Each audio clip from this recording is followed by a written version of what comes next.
لیکن اس کے علاوہ معین شخص ہوگا دجال. یہ معین شخص جو دجال ہوگا اس کے بارے میں بھی ایک تو بالکل متفق علیہ چیزیں ہیں. نمبر ایک کہ وہ شخص ہے، قطعی ہے، یقینی ہے، اس کا حلیہ بھی حضور صلی اللہ علیہ وسلم نے احادیث کے اندر بیان کیا ہے.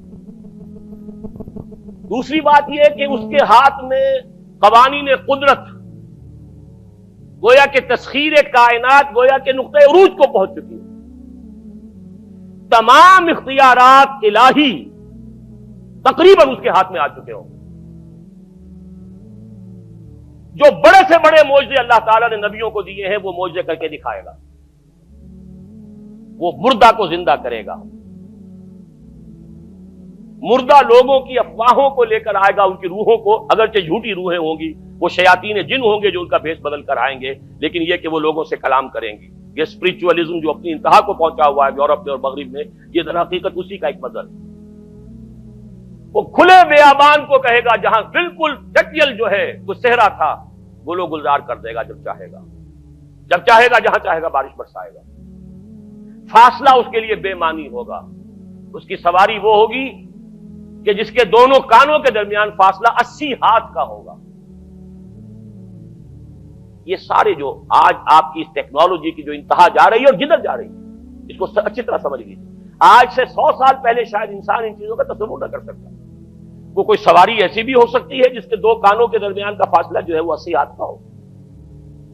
آپ کے یہ سارے جیٹس جو ہیں وہ کیا ہیں؟ ان کے رڈارز جو لگے ہوئے ہیں، دونوں کان ہیں ان کے.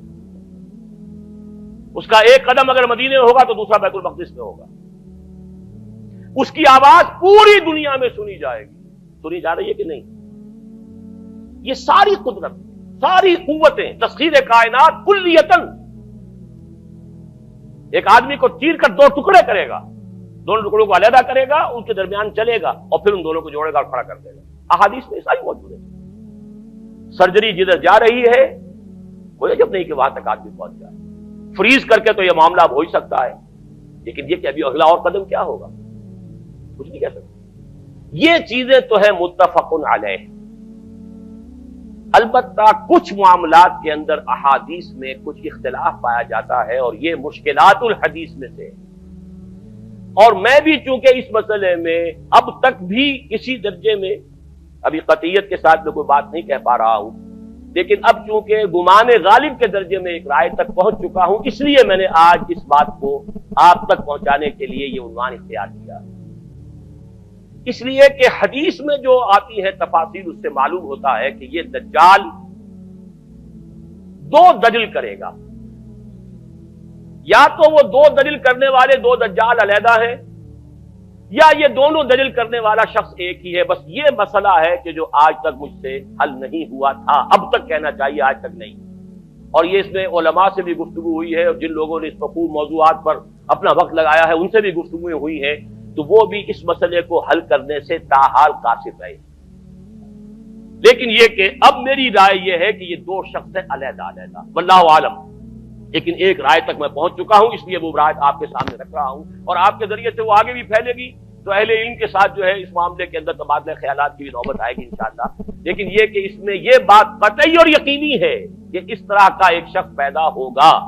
البتہ یہ کہ آیا وہ دو ہوں گے دو مختلف اوقات میں، یا ایک ہی ہوگا ایک ہی وقت میں، صرف اس میں اختلاف ہے. میرے نزدیک وہ دو ہوں گے. ایک وہ شخص جو جھوٹا مسیح ہونے کا دعویٰ کرے گا، المسیح الدجال. جیسے حضور نے فرمایا میری امت میں 30 دجال اٹھیں گے جو نبی کا دعویٰ کریں گے، جن میں سے 5-6 تو حضور کے اپنے زمانے میں اور آپ سے متصل اٹھ کھڑے ہوئے تھے. بعد میں محمد علی باب ہو، بہاء اللہ ہو، قادیانی اور نہ معلوم کہاں کہاں کون کون اٹھے ہوں گے، واللہ عالم. اسی طریقے سے ایک شخص مسیح ہونے کا دعویٰ کر کے کھڑا ہوگا، یہودی ہوگا. یہ ہے اصل میں وہ شے. اور اس میں جو ان دونوں شخصیتوں کے مابین اگر کوئی ذرا سا اگر ابہام رہا ہے تو میں ایک حدیث بھی نوٹ کر کے لایا تھا، حضرت عبادہ ابن صامت رضی اللہ تعالی عنہ سے ہے، عن رسول اللہ ہے، انی حدثتکم عن الدجال حتی خشیت اللہ تعقلوا. میں نے تمہیں دجال کے بارے میں بہت سی باتیں بتائی ہیں تو مجھے یہ گمان ہوا کہ شاید تم اسے سمجھ نہ پاؤ. یہ اندیشہ خود حضور صلی اللہ علیہ وسلم کو ہوا ہے، اور یہ سنن ابی داؤد کی روایت ہے۔ بہرحال میں جو کچھ عرض کر رہا ہوں کہ میں اس رائے تک پہنچا ہوں کہ یہ دو علیحدہ شخصیتیں ہیں۔ ایک تو یہ ہے کہ ایک مسیح الدجال کھڑا ہوگا یہ ایک دعویٰ کر کے کہ میں مسیح ہوں، چونکہ اس کا زمانہ بالکل قریب آ چکا، اس لیے میں آپ کو اس کے بارے میں خبردار کر رہا ہوں۔ دوسرا جو مسیح جس کی شخصیت مسیح دجال کی آتی ہے، دجال اکبر، میں صرف اشارہ کروں گا، پھر کبھی انشاءاللہ اس موضوع پر تفصیل سے گفتگو ہوگی، وہ میرے نزدیک بالکل قریب قیامت کی ایک علامت ہے۔ جو خدائی کا دعویٰ کرے گا وہ جھوٹا خدا ہوگا، یہ جھوٹا مسیح ہوگا، المسیح الدجال۔ الدجال الاکبر وہ ہوگا کہ جو قیامت کے بالکل قریب کی تین نشانیاں ہیں، جبکہ وہ آ جائیں گی تو حدیث میں آتا ہے کہ اس کے بعد کسی شخص کے ایمان لانے کا، توبہ کرنے کا فائدہ نہیں ہوگا۔ ویسے تو علامات قیامت جو ہے ان میں سب سے پہلی میں نے بتایا تھا حضور کی بعثت خود علامات میں سے، اس کے بعد 10 علامتیں حضور نے گنوائی ہیں، اور وہ تدریجاً پوری ہوتی چلی جائیں گی۔ آخری علامات کے لیے حدیث سن لیجئے، عن ابی ہریرہ رضی اللہ تعالی عنہ قال قال رسول اللہ صلی اللہ علیہ وسلم ثلاث اذا خرجنا لا ينفع نفسا ایمانا لم تكن آمنت من قبل او کسبت فی ایمانها خیرا، طلوع الشمس من المغرب وخروج الدجال ودابۃ الارض۔ تین نشانیاں وہ ہیں کہ جب وہ ظاہر ہو جائیں گی تو پھر کسی کا ایمان لانا مفید نہیں ہوگا جو پہلے ایمان نہیں لایا تھا، یا جس نے اس سے قبل اپنے ایمان میں کچھ اعمال صالحہ کی کمائی نہیں کی تھی۔ یعنی گویا کہ توبہ کا دروازہ بند ہو جائے گا۔ جیسے جب موت کے آثار شروع ہو جاتے ہیں تو توبہ کا دروازہ انسان کے لیے بند۔ اب جب موت کے آثار شروع ہو گئے اب توبہ کرنا فائدہ نہیں، اس سے پہلے توبہ کا دروازہ کھلا ہوا۔ معلوم یغرغر، جبکہ وہ موت کے آثار شروع ہو جاتے ہیں، گھنگرو بولنا شروع ہو جاتا ہے، معلوم ہوتا ہے کہ اب جا رہا ہے، اب توبہ بیکار۔ اسی طریقے سے پوری نوع انسانی کے لیے توبہ کا دروازہ بند ہوگا ایک وقت میں آ کر کہ اب کسی کے لیے توبہ نہیں، ایمان نہیں، اور اس کے لیے 3 علامتیں بیان ہوئی ہیں۔ یہ بھی مسلم شریف کی روایت ہے۔ آپ نے فرمایا 3 چیزیں وہ ہیں کہ جب وہ ظاہر ہو گئیں تو پھر کسی کا ایمان لانا جو اس سے پہلے ایمان نہیں لایا تھا، اور اپنے ایمان میں اس نے کچھ اعمال صالحہ کی کمائی نہیں کی تھی، اب قتل مفید نہیں ہوگا اس کے لیے ایمان لانا۔ وہ 3 نشانیاں ہیں، طلوع الشمس من المغرب، سورج مغرب سے طلوع ہوگا۔ نظام شمسی میں کوئی اختلال ایسا ہوگا کہ جس سے سورج بجائے مغرب سے نکلے گا۔